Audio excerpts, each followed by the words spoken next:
অংগনবাদী কেন্দ্ৰৰ সহায়িকা আৰু কৰ্মী পদৰ চাকৰি মুকলি হৈছে, আপোনালোকে আবেদন কৰিব পাৰিব।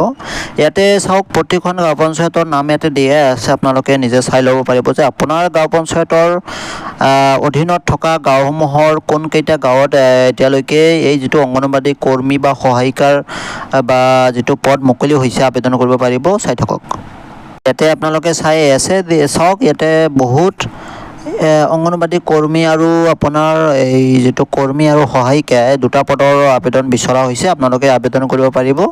ইয়াতে চাওক, আপোনালোকে আবেদন কৰিবলৈ হ'লে কোনো ধৰণৰ এক্সাম দিব নালাগে, আপোনালোকে ডাইৰেক্ট ৰিক্ৰুইটমেণ্ট পাব, চাকৰি পাব ইয়াতে।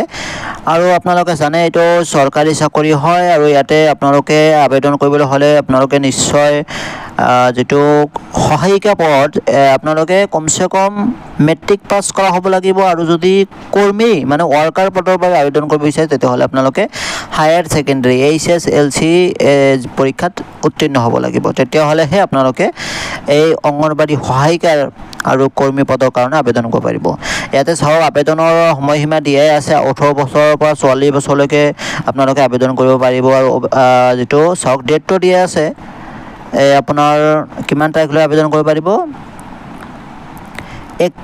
কিমান তাৰিখটো দিয়া আছে, মই তাৰিখটো নিশ্চয় জনাই দিম। আৰু আপোনালোকে প্ৰথম চাওক কেনেদৰে নিযুক্তি দিয়া হ'ব এইটো। আৰু ইয়াতে চাওক, আপোনালোকৰ এটা ইণ্টাৰভিউ লোৱা হ'ব, সেই ইণ্টাৰভিউৰ ওপৰত ভিত্তি কৰিহে এই যিটো সহায়িক আৰু কৰ্মী পদৰ চাকৰি নিযুক্তি দিয়া হ'ব। ইয়াতে নিশ্চয় আপোনালোকে সবিশেষ তথ্য মই জনাই দি আছোঁ নিশ্চয়।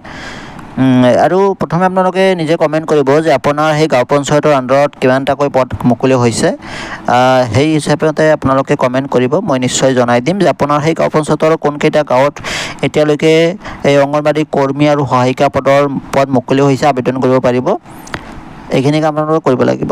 মুঠতে মেট্ৰিক পাছ আৰু হায়াৰ ছেকেণ্ডেৰী পাছ সকলেহে ইয়াতে আবেদন কৰিব পাৰিব।